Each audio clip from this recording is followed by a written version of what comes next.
রাস্তার লোকগুলো মানে হাসছে, এমন একটা কমেন্টস করছে। ওখানে এত গরম, মানে এত লু চলছে, আর পুরো পুরো সরস্বতী ঠাকুর লাগছে একদম। হাই এভরিওয়ান, আমি মহু, আর আমার চ্যানেলের নতুন আরও একটা ভিডিওতে তোমাদের সবাইকে জানাই অনেক অনেক ওয়েলকাম। তো এই কাঠফাটা রোদ্দুর, এই পচা গরমে এসেছি ভিডিও করতে, ডান্স ভিডিও। লোকেশনটা দেখো তোমরা, যারা নিউ টাউনে থাকো তারা চিনে যাবে, এটা নিউ টাউনেই এসেছি। আমরা প্রতিবার একটা পার্কে যাই শ্যুট করতে, কিন্তু পার্কে প্রচণ্ড রোদ্দুর, কোথাও মানে ছাওয়াই নেই এক ফোঁটা। তো এই জায়গাটা চুজ করেছি। ওই যে আরেকজন সখী রেডি হচ্ছে,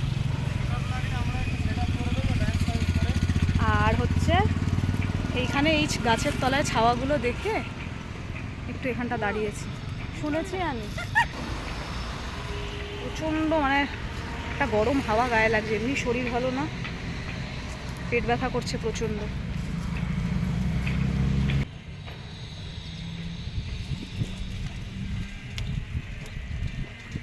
তো তাড়াতাড়ি করে আগে ডান্সগুলো করে নিই না, কারণ একবার যদি ঘামতে শুরু করি পুরো মেকআপ গোলেট হলে একাকার হয়ে যাবে, মানে অলরেডি ঘাম আসা শুরু হয়ে গেছে। ঠিক আছে, কী করে ডান্স করবো নিজেই বুঝতে পারছি না, এত গরম একটা মানে হাওয়া একটা হলকা দিচ্ছে না। মানে বাড়ির থেকে যখন বেরোচ্ছি অজয় বলছে এই রোদ্দুরে তুমি ভিডিও করতে যাচ্ছ, ভাবলাম যে না, করতে তো হবেই। ঠিক আছে, তো চলো আগে ঝটপট ডান্স ভিডিওটা শ্যুট করে নিয়ে তারপর আবার তোমাদের সাথে দেখা করছি, দেখতে থাকো। ডান্সটা শুরু করার আগে শাড়িটা একটু ঠিকঠাক করে নিলাম। আর সত্যি কথা বলতে এতটা গরম লাগছিল, লু তো চলছিল, সেটা নিয়ে আলাদা করে বলার কিছু নেই। এতটা একটা তাপ আসছিল যে কি করে ডান্স করব সেটাই আমি ভেবে পাচ্ছিলাম না।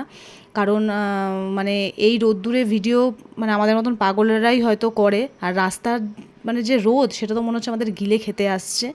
আমি সবসময় বলবো তোমরা এই রোদ্দুরে একদমই বেরোবে না। আমার কাছে যেহেতু আর কোনো অপশান নেই, আমরা বিকেলে আসবো ভেবেছিলাম, কিন্তু বিকেলে পসিবল নয়, কারণ আমার ছেলের সুইমিং ক্লাস থাকে, তো আমি আসতে পারতাম না।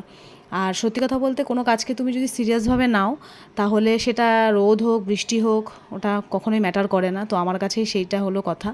আর রাস্তার প্রত্যেকটা লোক না আমাদের দেখছিল, কেউ ভালো চোখে দেখছিল, কেউ আবার ভাবছিল এরা হয়তো পাগল হয়ে গেছে, কিন্তু না, পাগল হয়নি, কাজের জায়গায় আর বাদবাকির জায়গায়।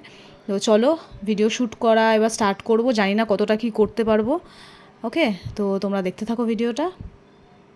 একটা কথা, আমাদের এই নিউ টাউনে প্রচুর প্রচুর লোকেশান আছে ভিডিও করার জন্য, মানে দারুণ জায়গা। আমি যদি কোনো সময় পারি একবার তোমাদেরকে করে দেখাবো। আর এই গাছের ফুলগুলো না পুরো আঙুরের মতন ঝুলছিল, এত সুন্দর লাগছিল। রাস্তার লোকগুলো মানে হাসছে, এমন একটা কমেন্টস করছে, মানে কি করে ডান্স করবো আমি নিজেই বুঝতে পারছি না। মানে আমি একদম পারি না, একদম পারি না আমি, মানে পাবলিক প্লেসে ডান্স করতে মানে আমি প্রচণ্ড মানে একটা খুব লজ্জা পাই, আমি জানি না কি করে করব। তো ওখান থেকে আবার এখানে পার্কে চলে এসেছি। এই যে এই পার্কটা যেখানে আমরা শ্যুট করি ডান্সের ভিডিও, ওখানে করতেই পারছিলাম না। মানে ওখানে এত গরম, মানে এত লু চলছে, আর পুরো মানে কি বলবো, মানে গরমের ঝলকাটা যেটা সেটা পুরো মানে গায়ে লাগছে, করতেই পারতাম না, মানে শরীরের মধ্যে একটা কষ্ট হচ্ছিল। ওই জন্য পার্কে বেশ খুব সুন্দর গাছের তলায় এখানে চলে এসছে, এখানে ভিডিও করব। আর এই যে ইনি তো এমনি অসুস্থ, হাই কর দেখ, পুরো সরস্বতী ঠাকুর লাগছে একদম। তো চলো আগে ডান্স ভিডিওটা শ্যুট করে নিই।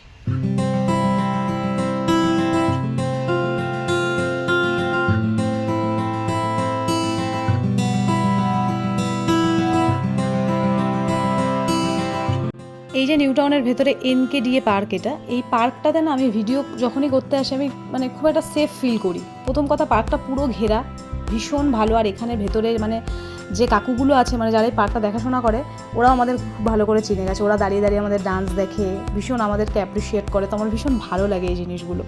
আর পুরো পার্কটার মধ্যে এই জায়গাটাই একটু ছায়া পেয়েছি, আর এখানে বেঞ্চও আছে বসার। তো এখানে আমি খুব ভালোভাবে ভিডিও শ্যুট করতে পেরেছি। আর সত্যি কথা বলতে আমি মানে পাবলিকলি আমি ঠিক কতটা কমফোর্টেবল না, আগেও তোমাদেরকে আমি বলেছি।